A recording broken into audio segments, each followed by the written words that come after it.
All right. Good morning, Powur Hitters. My name is Jarrett McAllister, your mentor and co-host, alongside my main man, Jonathan Brunasso. Aloha, brother. Good morning. Good morning. Happy October. Yeah. Yes. Yeah. October 5th. I cannot believe we are in the 10th month of 2021. And somehow it still feels like it's 2020. Crazy. Spooky. But yeah, man, excited for today's training. What we got going on, it's definitely, we are nearing the end of the year, but right now is the time where we are packing in contract, following up with all of our customers who've been on the fence.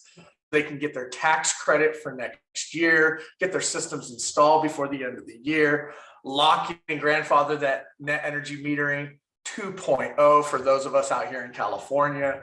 So yeah, exciting times, man. Very exciting times. And I'm going to say this 5 times today.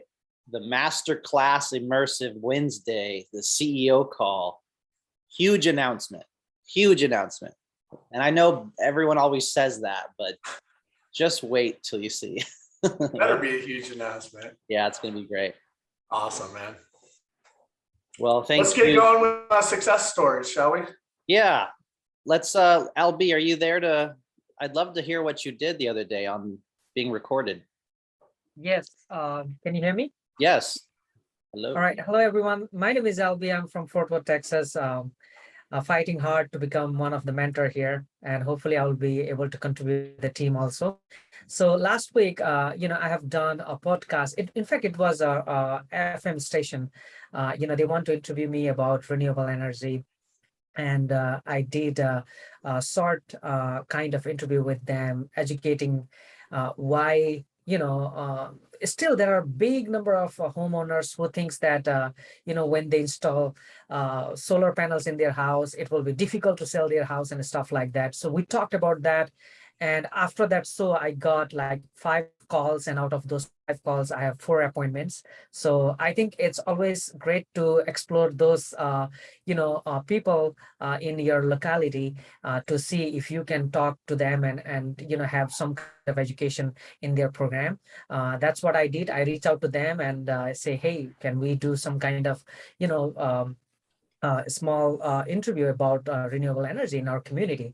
So it was a community-based, show, but that show was broadcasted in DFW, and there are like 300,000 listeners in that show. So I'm glad that I was able to be part of that. Always reach out to those people who are in your locality and have that kind of opportunity if you can have. Thank you.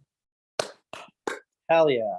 I love that, LB. Like, I love seeing people just take it by the horns and run with it and take action, be proactive. I love that. Awesome work. So you just reached out to a local news station, FM radio, and you now have 4 appointments and you're building your brand, building your reputation. Super. Yes, that's what I did. Awesome. That's awesome. Can't wait for you to be a mentor. Thanks, LB. Anyone else would like to share a success story, recent install, got a lead, ambassador, anything going on out there exciting? I don't want to pick on somebody like Isela or Larry or Lorenzo has 5 installs this week.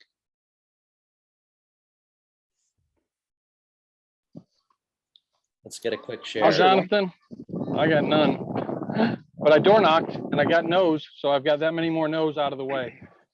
Did you have a goal for no's when you door knock? No, I just had a time limit. I door knocked until 5:30 and then had to go to dinner. Nice. And I don't say that sarcastically, No, I know what you mean. Like, yeah. get 100 no's and then stop. No, I didn't have a no goal. I just had a number of, I wanted to try to hit an entire section of the neighborhood and not get that. I got the rest of the neighborhood. Got it. Well, it's the effort that counts, and door knocking is not easy. So thanks for sharing. I'm going to keep going, brother. I'm going to get 8 by the end of October. That is my goal. That's a great goal, bro. I'll share one.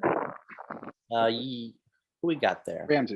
Ramsey. Yes. Good morning. Hey, brother. Good morning, guys. So I had my first in-home sit just now with my mentor, Matthew Woodward, and I learned so much. The gentleman was a little bit older, didn't really make sense, but I had invaluable lessons and knowledge that I gained from that. So I'm really excited. I'm going to go hit the doors now and happy to be alive. There you go. Positive mindset with gratitude. Thank you, Ramsey. Yep. Jarrett, you had a quick one? No, not right Good. off the top of my head. I mean, yeah, just closing deals, helping out my mentees. There you go. That's all. Let's give it a minute or two. This is something that Charles does. If anyone has a daily practice, life hack, coupon, deal, utility, anything at all, you find that something's helping your life and your day-to-day, any life hack whatsoever, something personal even, feel free to share. So Jonathan, I have a little practice when I wake up before I watch the sunrise for 5 to 10 minutes when it's on the horizon. And looking at it, it's still not bright enough. It supposedly helps assimilate the melatonin in the body and kind of wake you up and then set you on your circadian rhythm for the rest of the day. That's awesome, Bill. Yeah, I have heard that. If you get the natural light first thing in the morning, it really helps wake you up, wake your body up. So like when I walk out of my house first thing in the morning, I don't wear sunglasses. I make sure to take in the natural light so that I fully wake up. So that's awesome. Cool. Yeah. Anyone else? Life hack want to share before we kick things off? Turns out it's a good idea to keep your kneecap on the front of your knee. I mean, who knew? Don't break your kneecap like Mike did. Yeah. It's good for solar business though. Yeah. You get sympathy. You can't be a paramedic anymore. Now you're selling virtually. Hey, firefighter, not paramedic. Oh shit, sorry. Firefighter. But you are a paramedic. You just don't like that part of the business. I'm an unwilling paramedic. Right on, right on. Hey, All Jonathan. right. Yes. Oh, sorry. I just briefly, I take my supplements on. I'm finding that they really help. I mean, I can feel more energy from taking them, and I walk just every day. I figure Albert Einstein, it was good enough for him, so I'm going to try it too. How much do you walk, James? Excuse me. How much do you walk every day? I do it. My goal, I do at least a mile, at least. Very good. Yeah, I take I'm not home right now, but when I'm home, I take a lot of vitamins recently. I go in flows, but Bobby Smith introduced me to a brand called Pure Encapsulations. So it's Pure Encapsulations, and they have a 1 multivitamin. It's probably the highest recommended by a doctor's multivitamin out there. So, and then real quick, Edgardo taught me to always try to start the day with food that's alive. So closest to its natural state, right? Like fruit, banana, apple. Start it with fresh, alive food in your body. You don't want to start your day with dead food like bacon, like Jarrett does every morning in Idaho. So, Makes sense. yeah. Well, thanks so much, everyone, for sharing. Like always, let's jump into a great training. Thank you, Jarrett, our mentor, NorCal specialist, Idaho specialist. Appreciate it, brother. You got it, brother. Let's do this. All right, real quick, before we hand things off, there's always a consultant training Tuesdays on Powur Calendar. But again, Wednesday, 9 a.m. Pacific to 1 p.m. Pacific, the master class every month. This one is on onboarding and recruiting. You're going to hear from some of the top onboarding and recruiting techniques and tips. And there's going to be a special CEO call with a big announcement, industry big announcement that we're all going to be able to get behind and share. So you don't want to miss that. If you're new, there's an onboarding on Thursdays. And that, scratch that Sonova training, that does not belong. Okay, so today's training, we have Neil and Michelle from SolarEdge. They really support our team and Powur. They've been with us since the beginning. They really help support our trainings and our events that we hold. They took a few of the top 20 leaders out to an event recently and restored a little bit of confidence in SolarEdge, as well as the numbers that have been installed with Powur, and speaking to how successful their products are, and especially a little tool today. They're going to show us how to get your deals installed faster, quicker, less expensive, and possibly avoiding some nasty NPUs. So I am excited to hand this off to Michelle and Neil. Thanks so much for being here. Yes, thanks, Jonathan. you. Neil, you wanna kick us off, and I'll start sharing my screen. Yeah, so thanks, really thanks for inviting us into the Lion's Den here. This is a top performing team, and we're really excited to have this opportunity to work with a smaller group for sure. I know some of you we have met in person and have known for some time, like Bill, and others maybe have only seen us on the screen or at the studio. We think that anytime we can help a smaller group and maybe dig into some more details to help move you guys into a more advanced level of proficiency here and taking advantage of what we have to offer. Happy to do it. So really thank you, Jonathan, for inviting us, and let's without further ado, Michelle.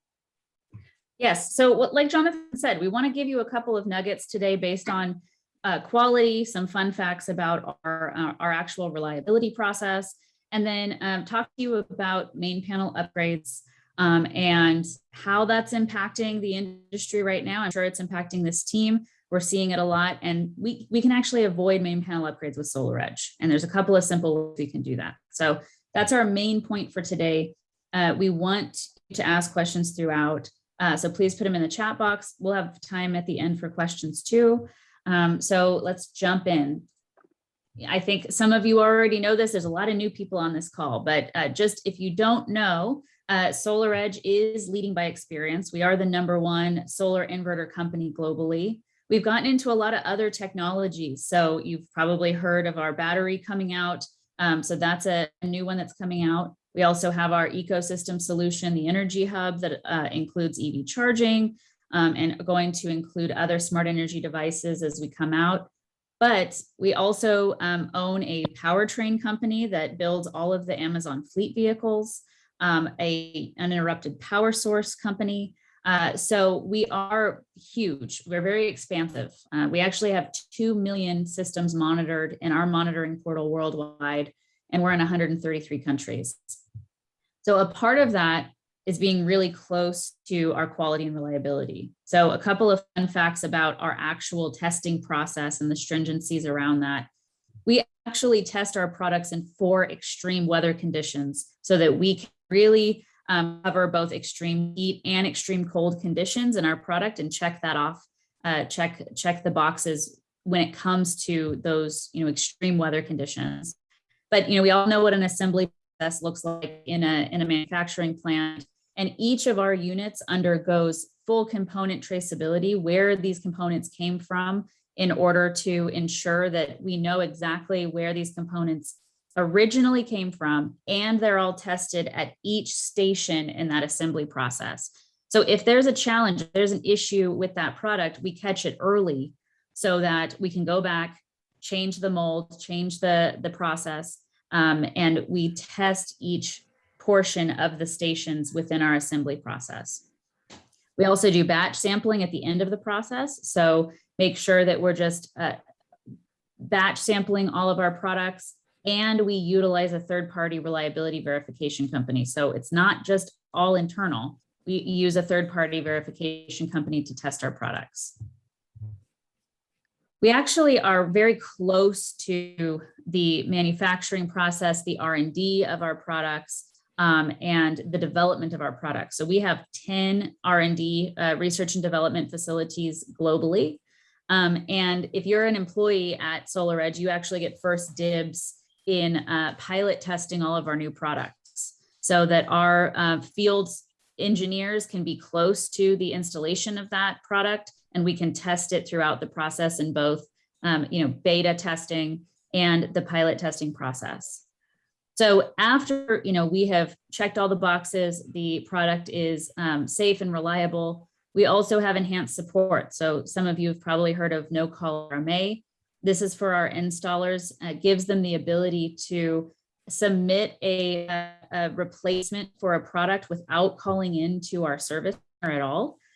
We also can do remote troubleshooting of the majority of the issues that might be in the field. So a lot of times when you're talking to an installer, they have to send out a truck to go and diagnose the problem.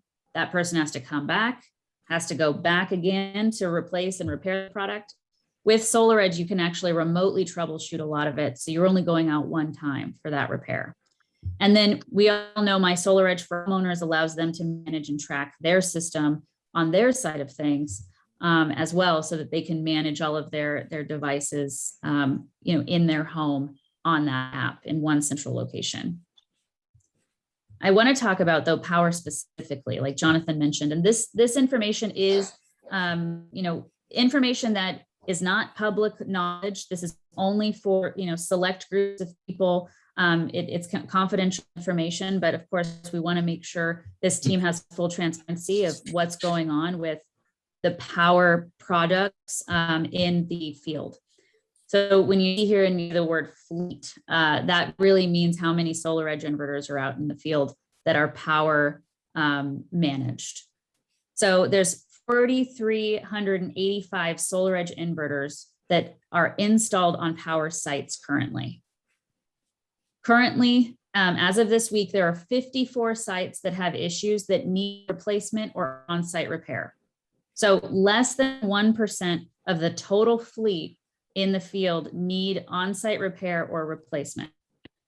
The other, issues that may occur, that may arise, are the remote troubleshooting ones. So communications, right? So maybe the monitoring portal is down for an extended duration of time. We can many times remotely troubleshoot and resolve those issues without having to go out on site. So less than 1% total products right now in the field need a replacement or on-site repair. So that's a pretty good ratio. And in addition, the reason why we have such a small percentage of the Powur fleet that needs help is because we have proactive support with our operations team.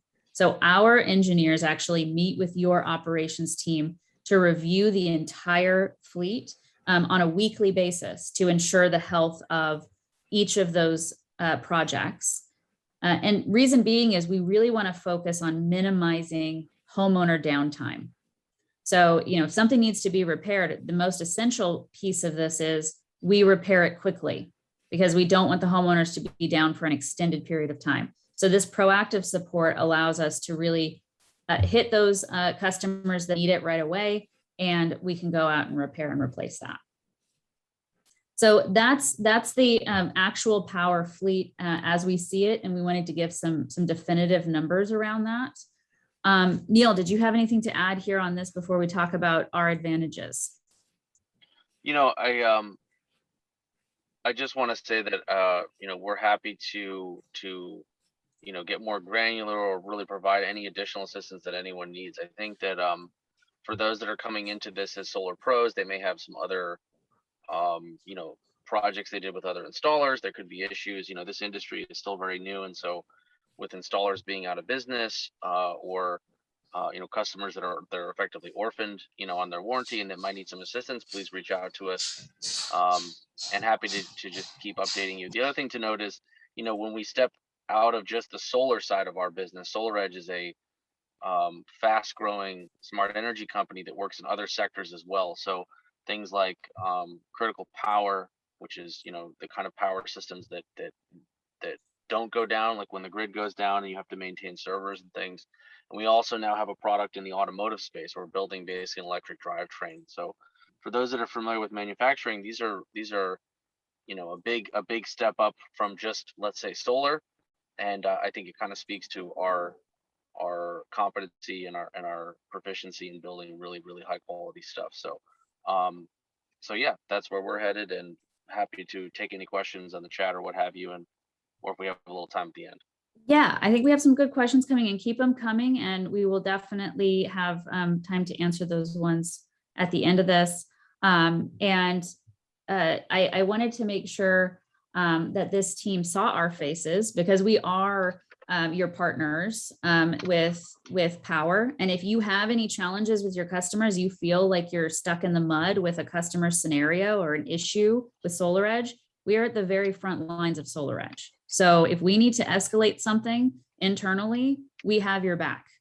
Okay, so want to make sure that this team knows that. And if there is a huge issue, it's an anomaly. I mean, as we see, it's 1% of the fleet that needs help right now, but it doesn't mean that the issues that you may be having aren't important. We need to make sure that they're fixed. Okay, so please use us as a resource as you need.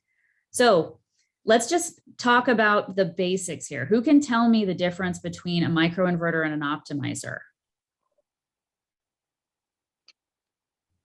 In simplest terms.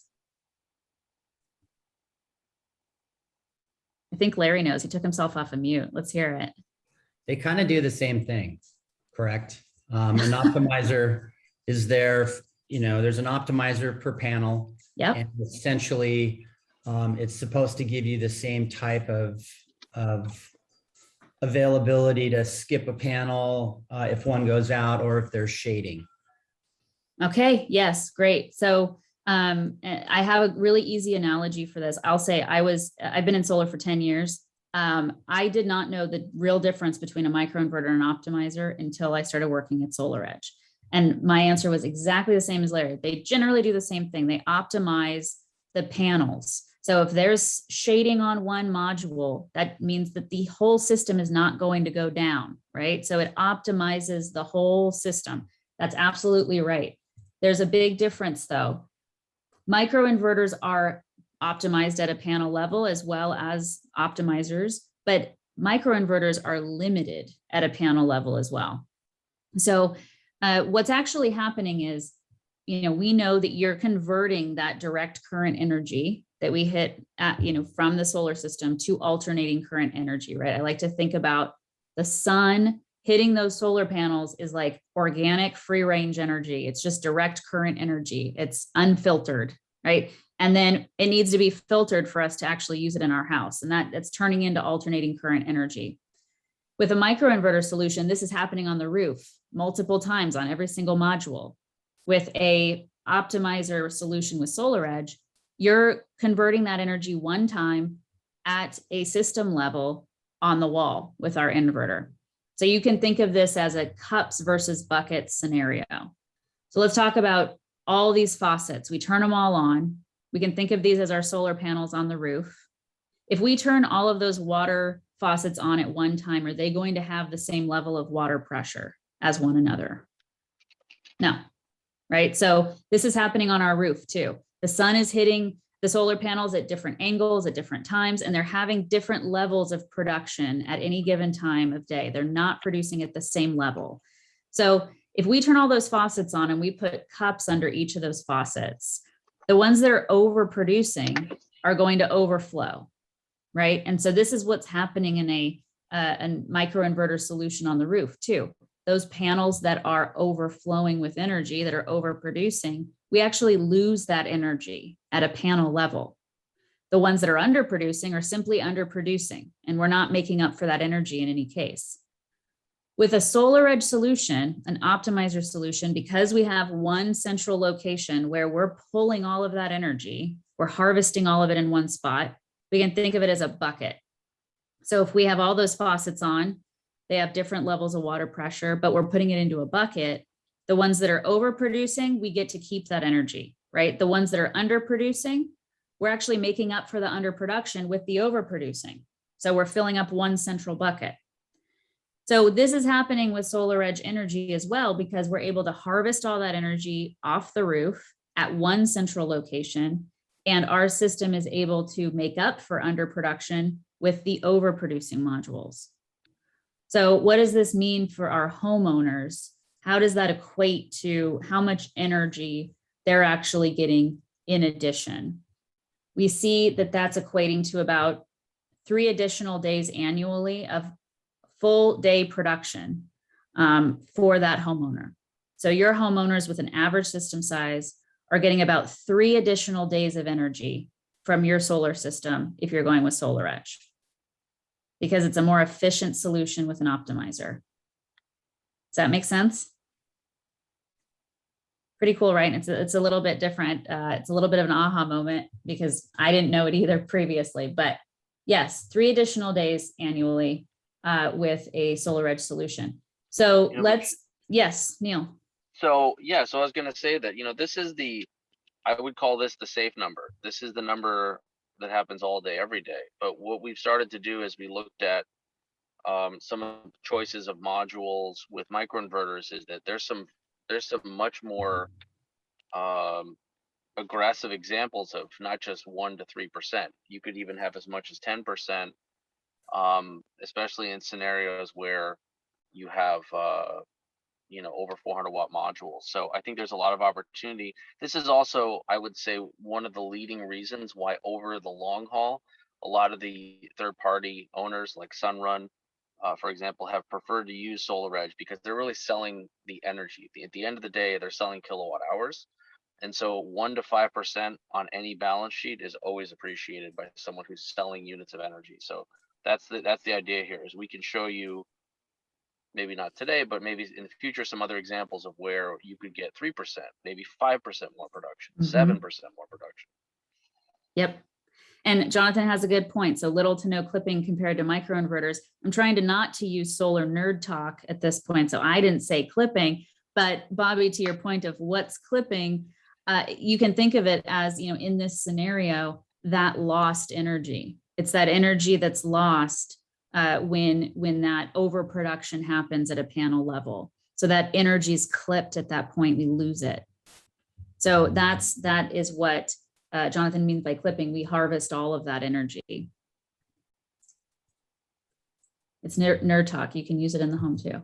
So let's talk about a main service panel. So a main service panel, I like to think of it as, and you're probably going to remember this visual at this point. I think we all know where our main service panel is in our house, right? And one of the challenges with solar is that the space that needs to be required for a solar system sometimes is above what you have in your main service panel at any given point. So you can think of your main service panel as the heart of that home's electricity. So it takes incoming energy from the utility, it distributes it to all the circuits of the home. And each of the circuits that we're talking about are these little breakers within that main service panel.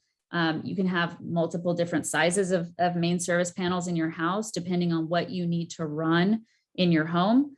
And what happens is if that service panel is completely full, there's no more room for solar, and you're not able to actually install a solar system if you don't have a big enough main service panel.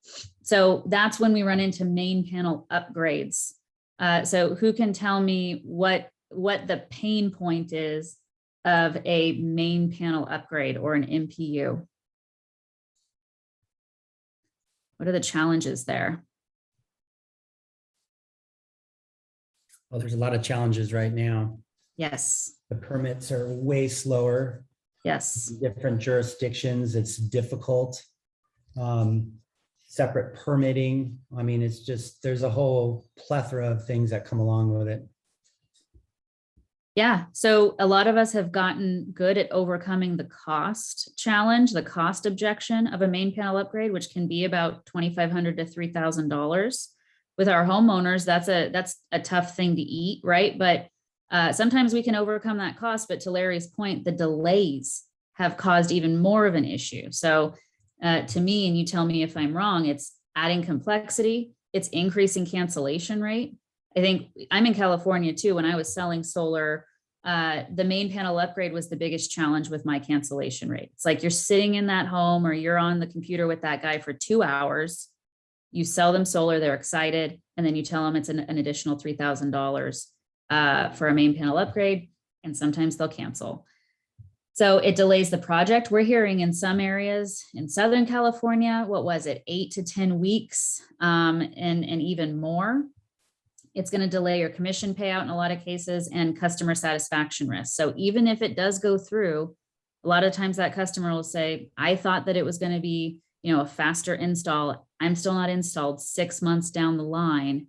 I'm not up and running yet. So with SolarEdge, we want to show you how we can help avoid those main panel upgrades in a lot of cases. And Jonathan talked about a tool we created that was easy. I'm going to throw this over to Neil. He's going to show a calculator that we built that will easily spit out whether you need a main panel upgrade on your system or not. Neil, do you have that ready to go? Yep. In your Tesla? I think I just okay. switched with you.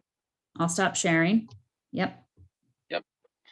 So, one thing about main panel upgrades is there's kind of like two phases. There's what you do now on the front end of a deal to assess before you sell, before you propose the quote. And then there's maybe some work that has to be done on the back end to really verify, absolutely that you need one, or maybe there's an alternative. So we're not trying to give you the full scope.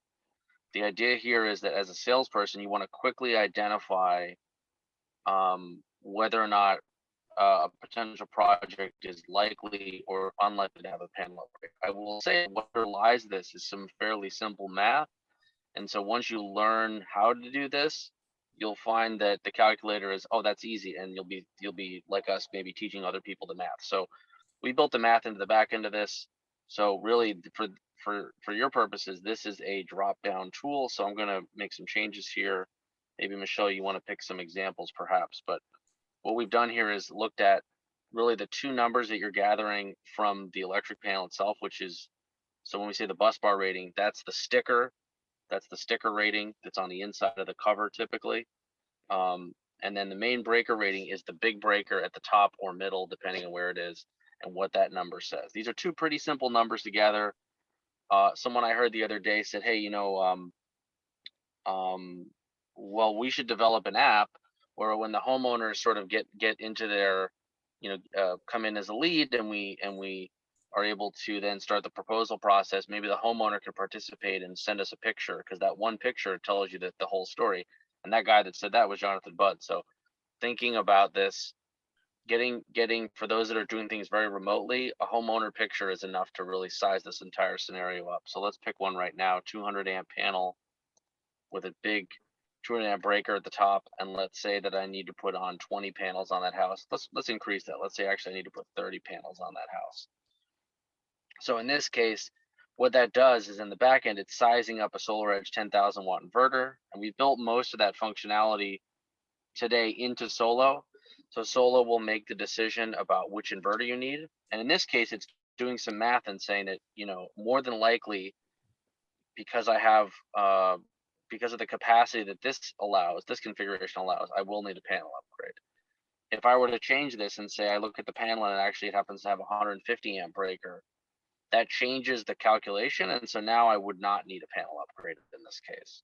And this is dynamic. So as you sit there and go, oh, actually I just went back and looked at the drawing or the max fit design, and they don't want to put panels on the south of the house, but they want to put them on the west. I need to put more, so then I can put in 40, and it will continue to change both the inverter calc as well as the requirement, yay or nay, for the main panel.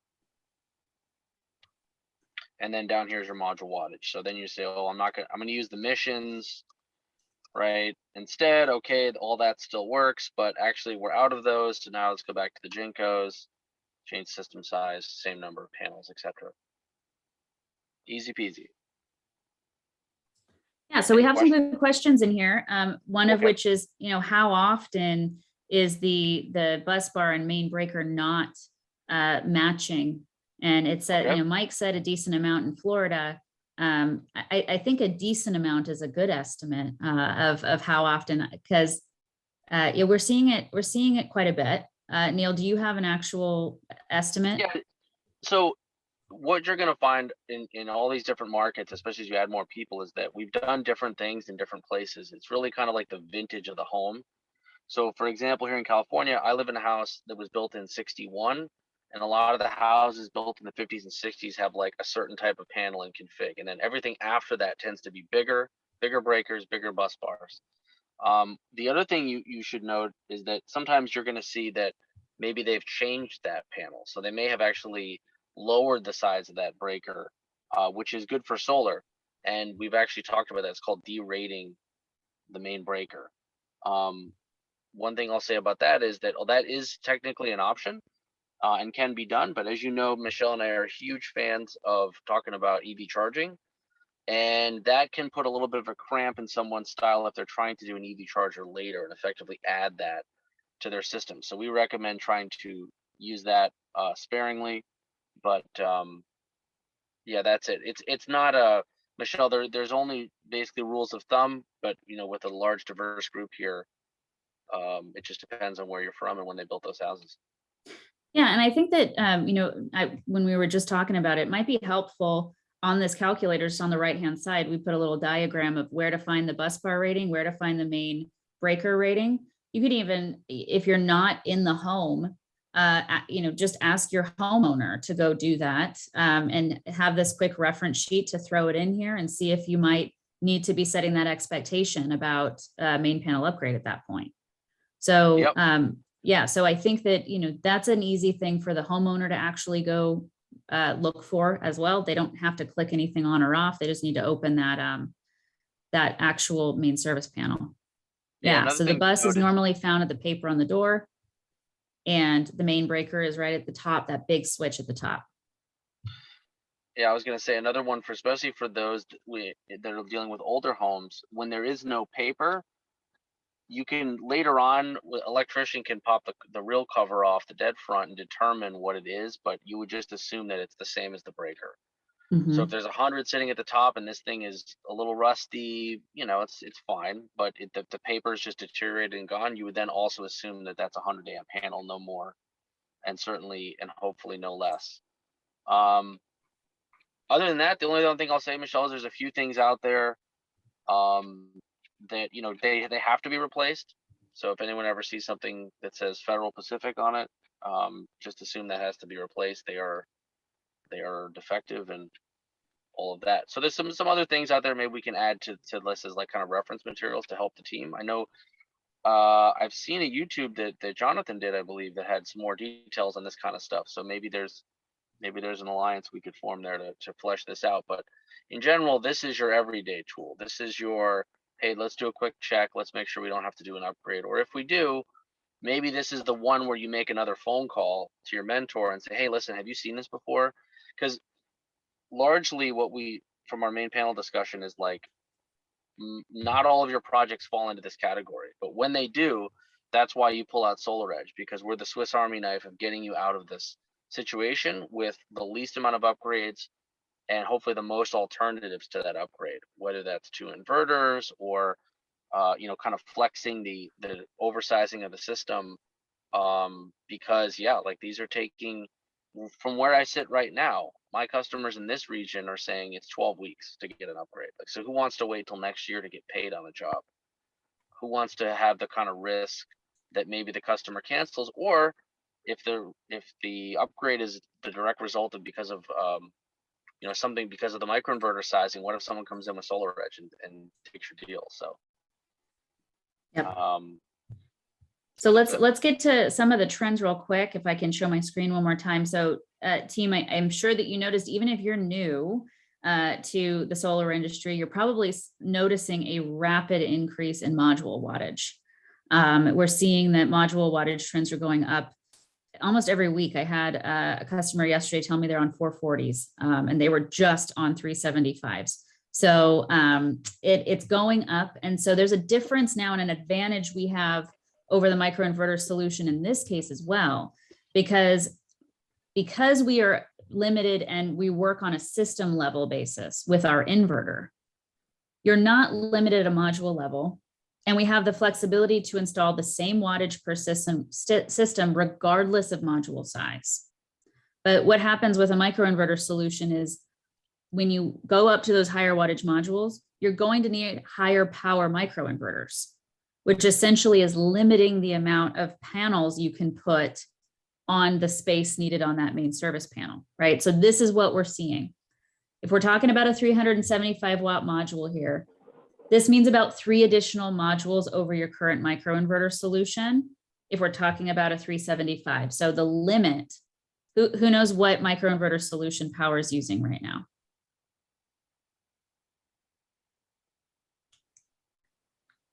Everybody knows it. An IQ7 Plus, right? And then an IQ7 Plus, you have a limit of how many modules you can put on a standard breaker space, which is a 40 amp breaker, 26 modules. You have that limit. With SolarEdge, you can put 3 additional modules on that same exact amount of space needed in the main service panel. So this is how we're avoiding these main panel upgrades. Let me show you a different way to think about it. So when we're talking about SolarEdge, remember, we can install 11 kW system on that same amount of space in that main service panel, regardless of module wattage, no matter what, 11 kW system. But when we're talking about those higher power microinverters, right now you have a 375, a 400, and a 415 module. So you're pretty good here because you're on an IQ7 Plus. You can put 26 modules on that roof regardless. So if you're using a 415, for example, you can put a 10.7 system.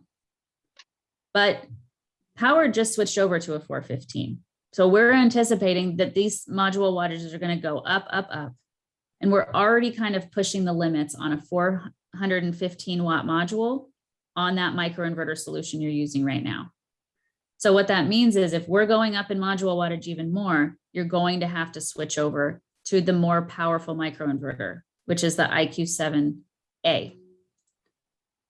That's going to limit you to 22 modules at that point. So let's say now you're on a 420 watt module.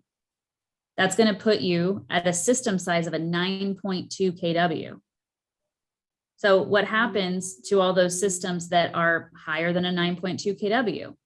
You're going to need a main panel upgrade 100% of the time, regardless, right? But remember, with SolarEdge, you have the flexibility to put an 11 kW on that system. So you have the kind of leeway of a 2 kW additional system size when we're talking about SolarEdge. Does that make sense? So we're working at a system level and not at a module level. So what happens if you're able to avoid more main panel upgrades? Does anybody have a general percentage that you feel you might be losing on a monthly basis because of main panel upgrades, because of cancellations, or because of delays in the project? General estimate of percentage?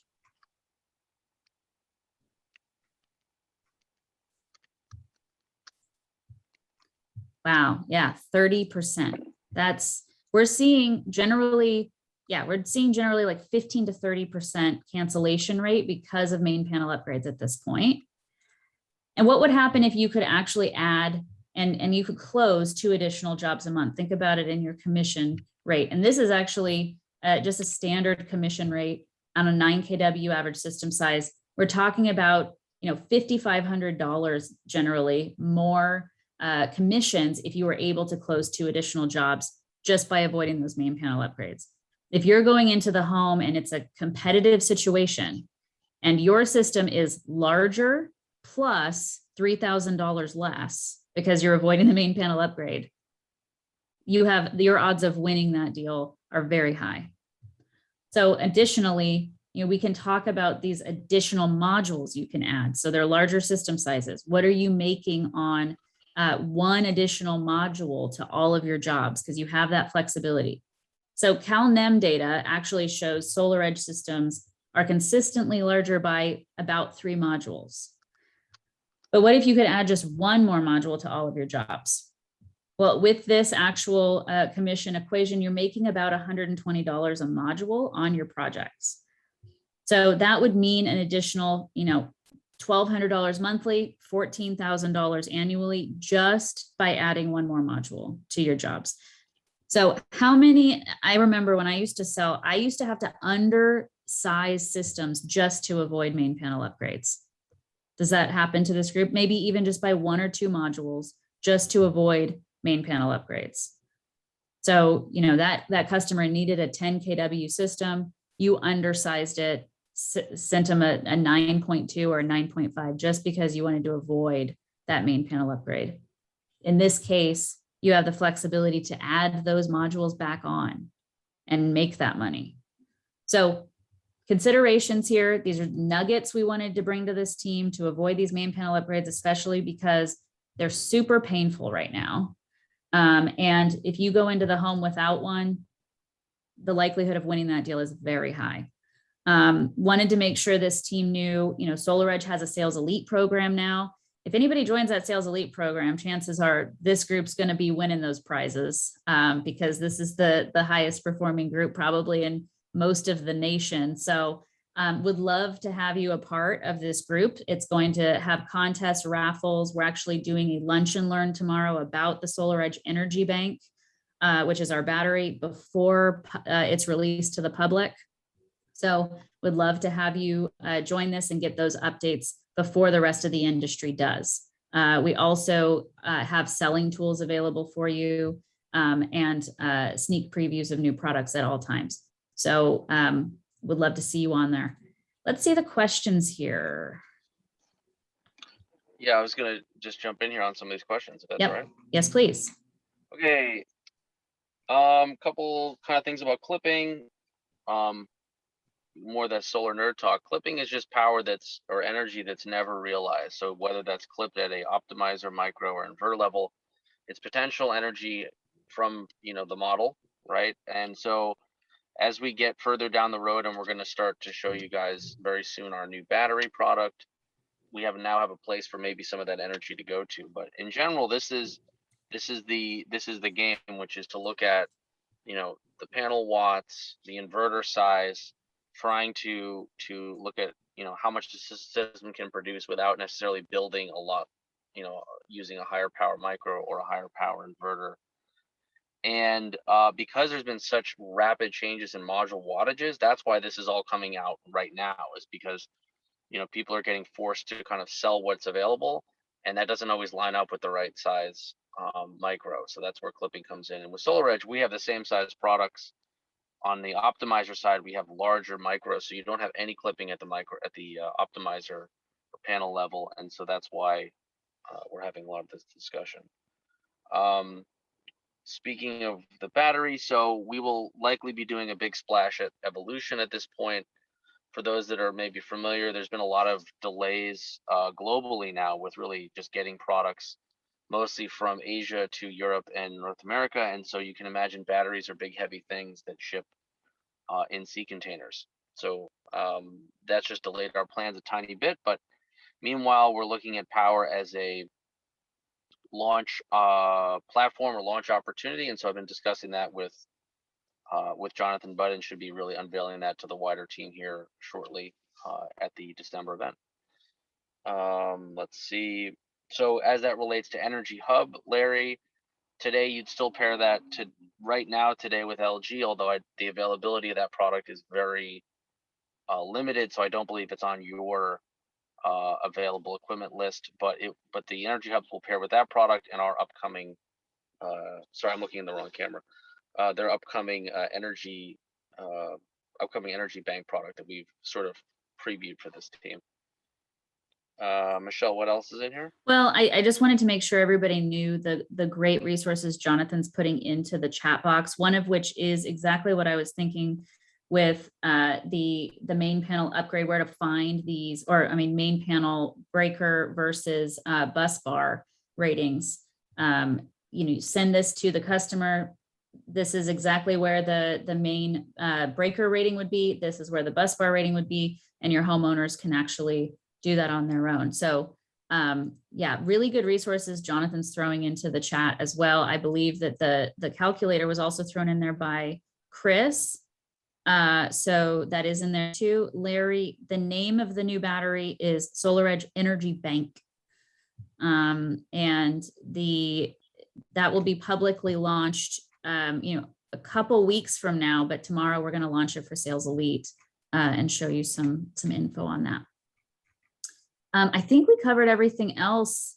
I know, Jonathan, we took so much of your time today, but I so much appreciate you letting us be on here. Yes, it's a lithium ion battery, and it's in NMC chemical makeup. Any rough ETA, like 3 to 6 months or? On the So battery, we're- well, yeah, and I'll say we have some in the United States right now for sure. We have installed them on our pilot sites. We have quite a few in the pilot site. To Neil's point, I mean, I'm sure everybody has seen those Long Beach ports and all of those ships that are just not being unloaded. I told him the other day, like, we should just do a PR stunt where we go unload our own boat, because one of them is probably SolarEdge cargo. But yeah, so Neil, I know that Powur is on the priority list there. Do you have any ETA there? Yeah, so what I was saying is I think we'll be able to go live at the December event with like active selling. I think it's definitely still going to be limited again, because with these delays now we have like unanticipated delays about how quickly we can get batteries. This doesn't change how many we can produce. It's literally the ability to ship them here at this point. But for next year, you know, we're planning on really just a ton of supply for North America. So but yeah, so hopefully we'll be able to get this team selling by that December event, and you know, frankly, it'll be more of a limited, you know, start. A couple of folks, you know, a region like maybe California, and then go wide on the platform after that. Because I think the number one issue that I don't want to have this team occur is what has likely just happened with the competitor, is that, you know, without a clear sight to all the supply that you need, you're going to have a start and stop in terms of selling and installs, and we don't want to be delaying your projects.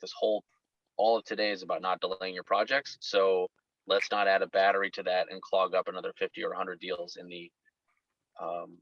in this team's pipeline. So that's why we're being a little more cautious as we start to ramp up. Very cool. Well, Michelle and Neil, I'm going to just pause this recording and stop this to get it uploaded to YouTube. I really appreciate you both being here, supporting the team, supporting Powur, educating us how to sell more deals, get them cleanly installed, make more money, and why you guys have sold the most inverters in the industry. So appreciate you being here. Thank you so much. Thanks for Thanks for having having us, us. team. All righty.